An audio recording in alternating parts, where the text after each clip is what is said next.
Friday morning arrived gray and cold, matching the heaviness that had settled over the Carter household. Sam sat at the kitchen table, staring at his untouched coffee while scrolling through job listings on his laptop. After 2 sleepless nights, he looked like a man who'd aged 10 years in 48 hours. "You don't have to do this, Amara," Keisha said for the 3rd time, braiding her daughter's hair with hands that trembled slightly. "Maybe we should just let the grown-ups handle this." 8-year-old Amara met her mother's eyes in the bathroom mirror with the same determined expression that had changed their lives 2.5 years ago. "Mama, remember what you told me when I was scared to start at the new school?" "What's that, baby?" "You said sometimes the scariest thing to do is also the right thing to do. And you said that scared doesn't mean you're not brave. It just means whatever you're doing matters a lot." Sam appeared in the doorway, his tie hanging loose around his neck. Even in his defeated state, he'd insisted on dressing professionally for what might be his last day at Carter Medical Solutions. "Amara, I need you to understand something. Today might not go the way we want it to. These people, they've already made up their minds." Amara turned to face him, her school uniform crisp and her chin lifted with determination. "Dr. Sam, do you remember the first thing I ever said to you? You said you were there for your mama's job interview. And did you think that was gonna work?" Sam managed a small smile despite everything. "Honestly, well, I thought it was the most impossible thing I'd ever heard. But it did work. Because sometimes impossible things happen when somebody loves you enough to try." She walked over and took his large hand in her small one. "Today I'm trying for both of you. For our family. But what if, Dr. Sam?" Amara's voice was patient, like she was the adult comforting a worried child. "Do you trust me?" The question hung in the air, carrying the weight of everything they'd built together.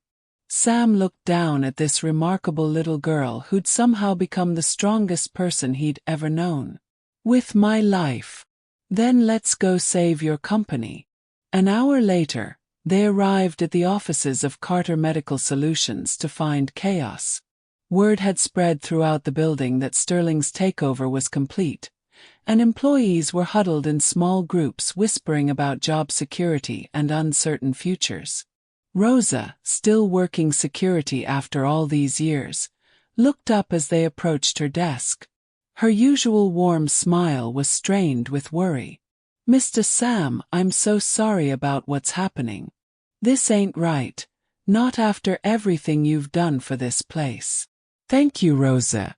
Is the board still meeting?" "Conference room B. They've been in there since 8 o'clock with Mr. Sterling and some lawyers." She glanced around nervously. "Word is they're already planning to announce the management changes. Can you get us up there?" Rosa hesitated, clearly torn between following protocol and helping the family she'd watched grow over the past 2 years. "Mr. Sam, I could lose my job if—" "Mrs. Rosa," Amara stepped forward. "Remember when you told me that sometimes doing the right thing is more important than following the rules?" Rosa's face softened as she looked down at the child who'd brightened so many of her Fridays. "Baby girl, what are you planning?" "I'm planning to remind some grown-ups about what really matters." 20 minutes later, Rosa had quietly escorted them to the executive floor. The hallway outside Conference Room B was eerily quiet, but through the glass panels, they could see the silhouettes of a dozen people seated around the massive mahogany table. Sterling's voice carried through the heavy doors as he outlined his restructuring plan for the newly acquired company. Patient care programs would be streamlined for efficiency. Community health initiatives would be evaluated for profitability. The entire philosophy that had made Carter Medical Solutions a leader in compassionate healthcare was being systematically dismantled. The previous management's emotional approach to business decisions created inefficiencies that we'll be correcting immediately, Sterling was saying. Sentiment has no place in a competitive healthcare market. Sam's jaw clenched as he listened to his life's work being reduced to emotional inefficiencies. "You ready for this?" Keisha whispered, squeezing his hand. But it was Amara who answered. "I was born ready." She straightened her shoulders, lifted her chin, and walked toward the conference room doors with the confidence of someone who'd already changed the world once and was prepared to do it again. The conversation inside stopped abruptly when the 8-year-old girl pushed open the heavy doors and stepped into the room. "Excuse me," Amara said politely, her clear voice cutting through the stunned silence. "I'm sorry to interrupt, but I need to talk to everyone." Sterling was the first to recover from his shock. "Young lady, this is a private business meeting. You can't just—" "My name is Amara Washington-Carter," she continued, completely ignoring his objection. "And I think you're making a big mistake." Margaret Carter, seated at the far end of the table, stood up sharply. "Samuel, remove this child immediately." But Sam had stepped into the doorway behind Amara, with Keisha beside him. The entire board could see them now, this family that had become the center of so much controversy. "Actually," said board member Dr. Jennifer Rodriguez, a woman in her 50s who'd always respected Sam's leadership, "I'd like to hear what she has to say." "This is highly irregular," Sterling began. "So was a 6-year-old girl riding the bus across Chicago to save her mother's job interview," Dr. Rodriguez interrupted. "But that little girl is the reason we're all sitting in this room today, because she's the one who brought us Keisha Washington and reminded Samuel Carter what it means to lead with both your head and your heart." Amara walked to the head of the conference table, her small frame dwarfed by the massive leather chairs and imposing corporate atmosphere. But she didn't look intimidated. She looked like she belonged. 2.5 years ago, my mama was sick and couldn't come to her job interview. So I came instead, because I knew she deserved a chance even when nobody else wanted to give her one. Her eyes moved around the table, making contact with each board member as she spoke. That day, Dr. Sam could have called security and had me removed. He could have been embarrassed that a little kid was disrupting his important business day. Instead, he listened to me. And you know what happened next. Patricia Hayes shifted uncomfortably in her seat, but Amara continued without waiting for an answer. Everything got better. Mama got a job where she could use her brain and help people. Dr. Sam remembered what it felt like to have a family. And this company became a place where people didn't just come to work. They came to make sick people feel better. "Young lady," Sterling interrupted, his patience clearly exhausted. "This is a business, not a charity." "Mr. Sterling, with respect, you're wrong." Amara's voice remained calm but grew stronger. "This isn't just a business. This is the place where Mrs. Patterson from accounting learned she could beat cancer because Dr. Sam made sure our insurance covered the treatment her old job wouldn't pay for." A murmur went through the room. Several board members exchanged glances. "This is where Mr. Johnson from maintenance got to keep working even after his heart attack, because Dr. Sam created a program to help employees transition back to work after medical emergencies." Amara turned to face Sterling directly. "This is where my mama designed programs that helped thousands of families understand their medical bills and fight for the care their loved ones deserved." "How is helping people a weakness?" "Business decisions can't be based on emotion," Sterling replied, but his voice had lost some of its earlier confidence. "Why not?" Amara asked simply. "Don't you have people you love?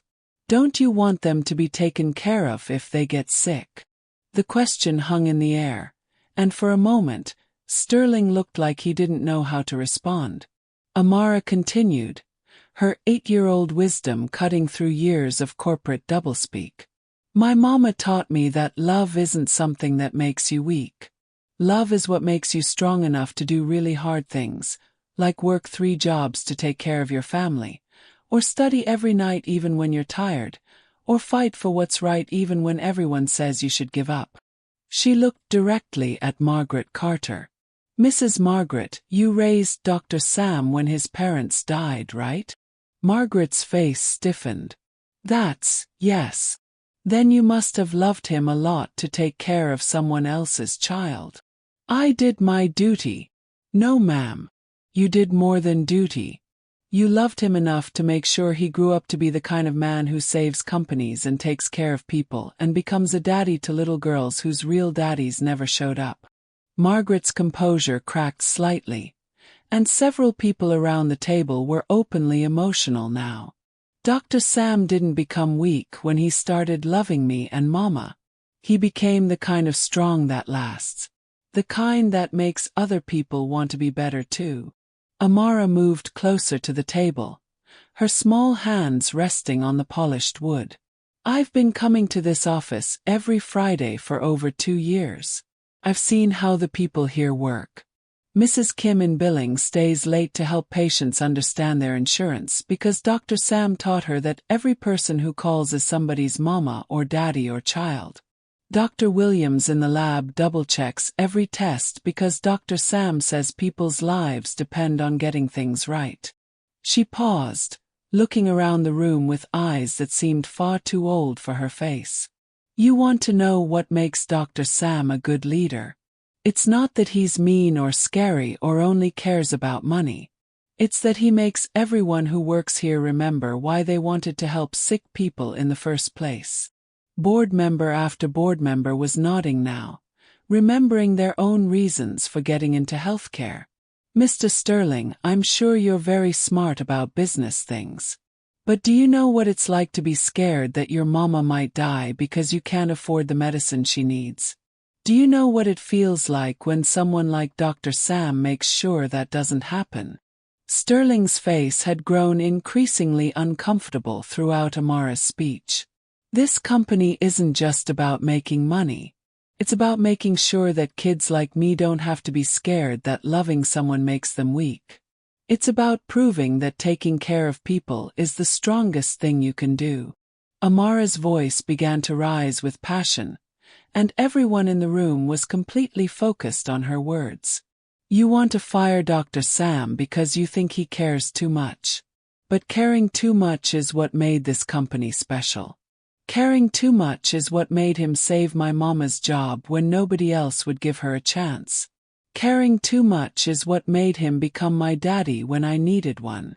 Tears were flowing freely down several faces around the table, including Dr. Rodriguez and 2 other board members who'd been Sterling's strongest supporters just hours earlier.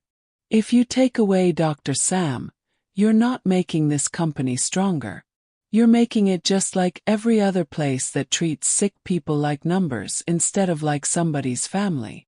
She walked over to where Sam stood in the doorway, took his hand and led him into the room. My daddy taught me that families don't give up on each other, even when things get scary.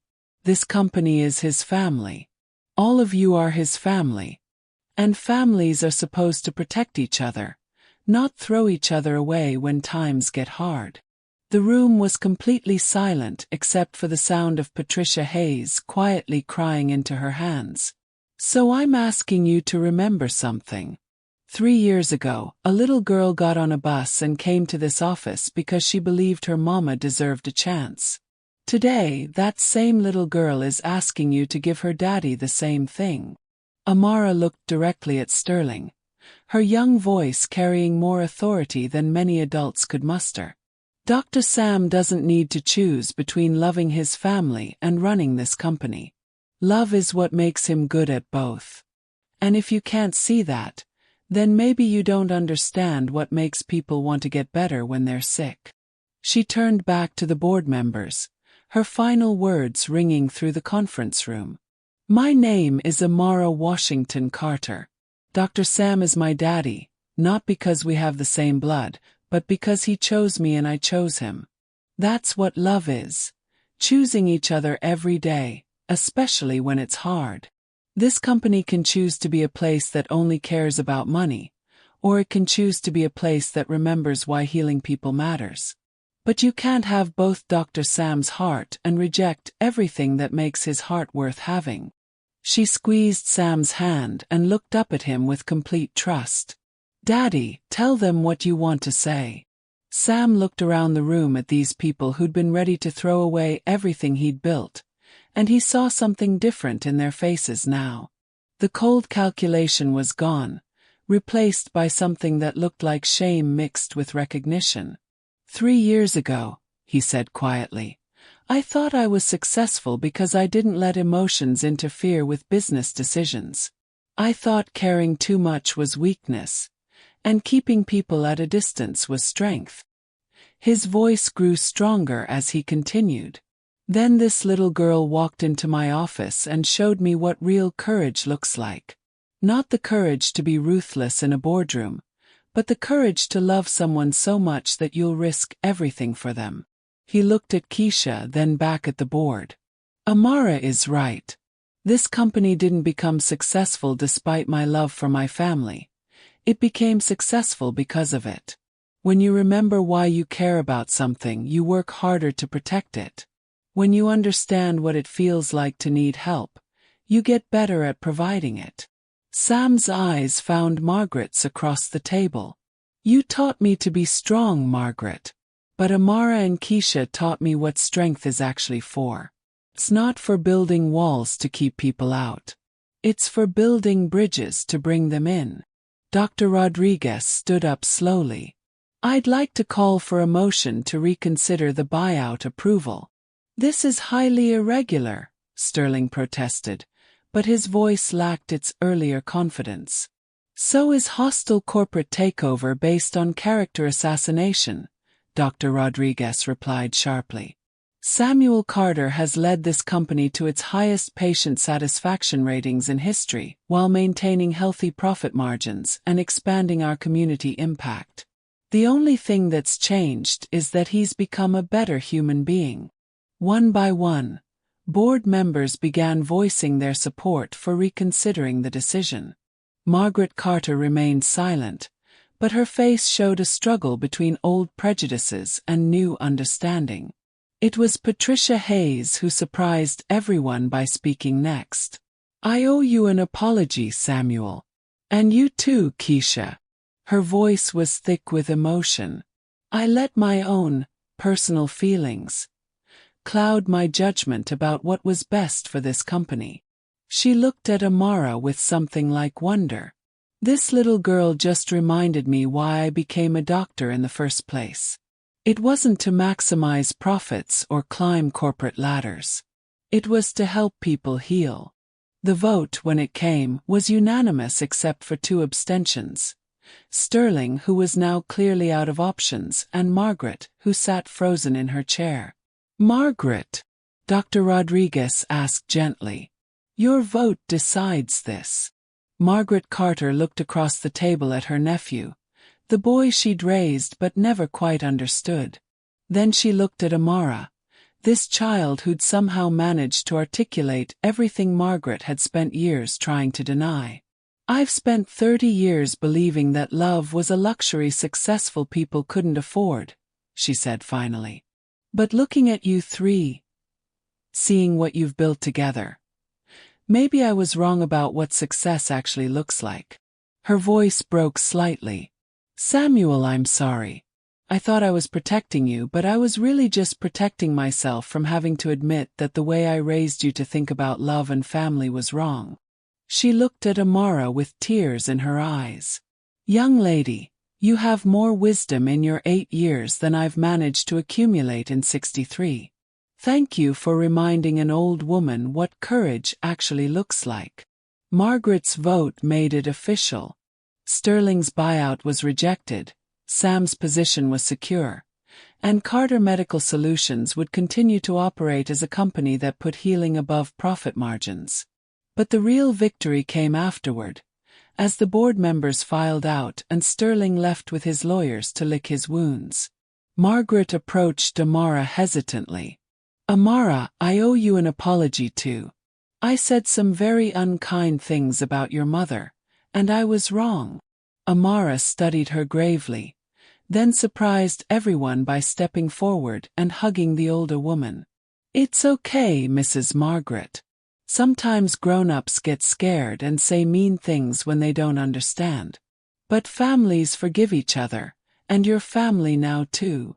Margaret Carter, who hadn't cried in public since her own childhood, wept openly as she held this remarkable child who just redefined everything she thought she knew about strength and family.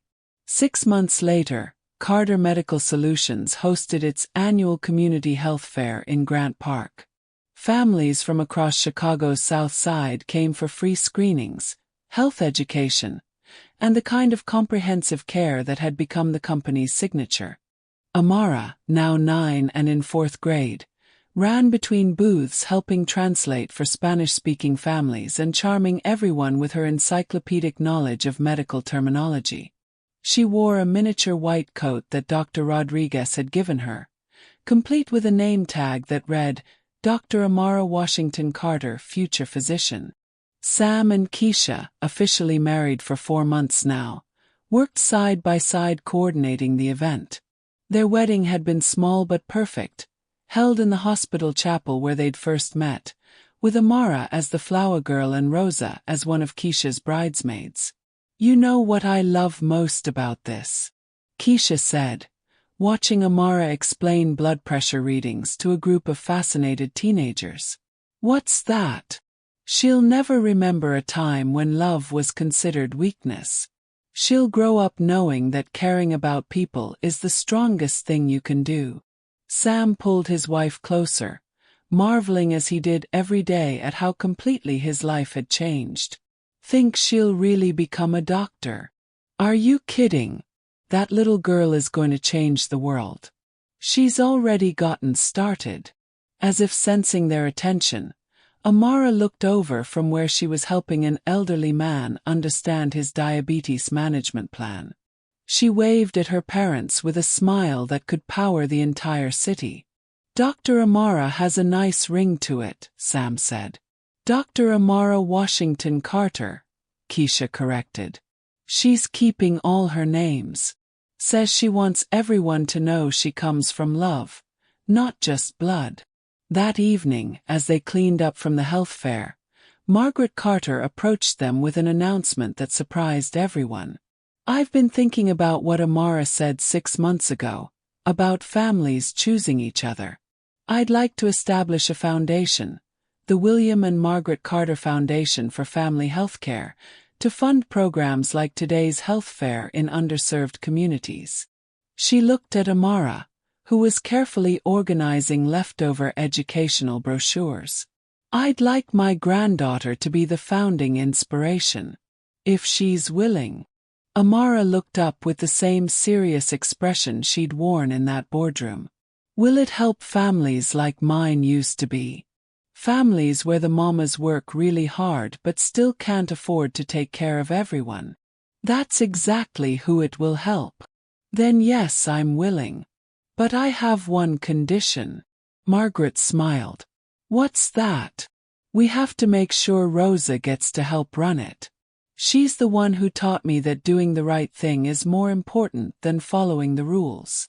And so it was that Rosa Jenkins, former security guard, became the first director of community outreach for a foundation that would eventually serve families across the entire Midwest. 5 years later, 13-year-old Amara Washington-Carter stood at the podium in her middle school auditorium, delivering the graduation speech as valedictorian of her 8th grade class. "When I was 6 years old," she began, her voice clear and confident, "I learned that sometimes the most important thing you can do is show up for someone you love, even when you're scared and everyone thinks you're too small to make a difference."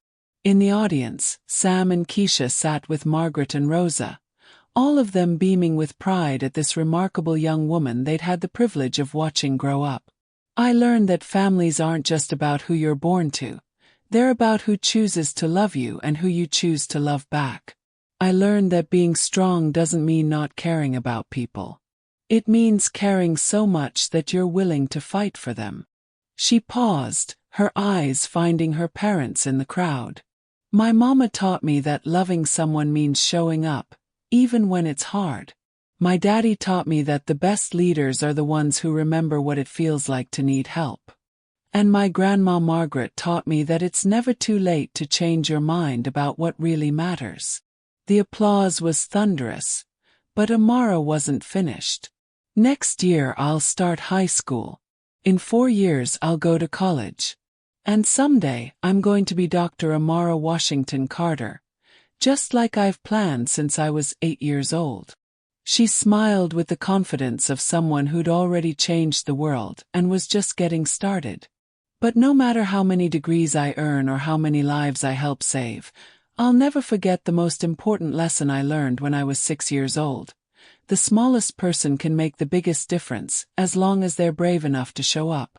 As the audience rose to their feet in a standing ovation, Sam reached for Keisha's hand and Margaret's, creating a chain of connection that stretched across their entire row. "She's going to be extraordinary," Margaret whispered. "She already is," Keisha replied. And in the front row, Rosa wiped tears from her eyes and thought about a scared little girl who'd walked into a corporate lobby with nothing but love and determination, and somehow managed to save everyone in that room, including themselves. The smallest shoes had indeed carried the biggest heart, and that heart had grown large enough to heal an entire community. Some fairy tales begin with "once upon a time," but the best ones, the real ones, begin with a child brave enough to believe that love is stronger than fear, and that showing up for the people you care about is the most powerful magic of all.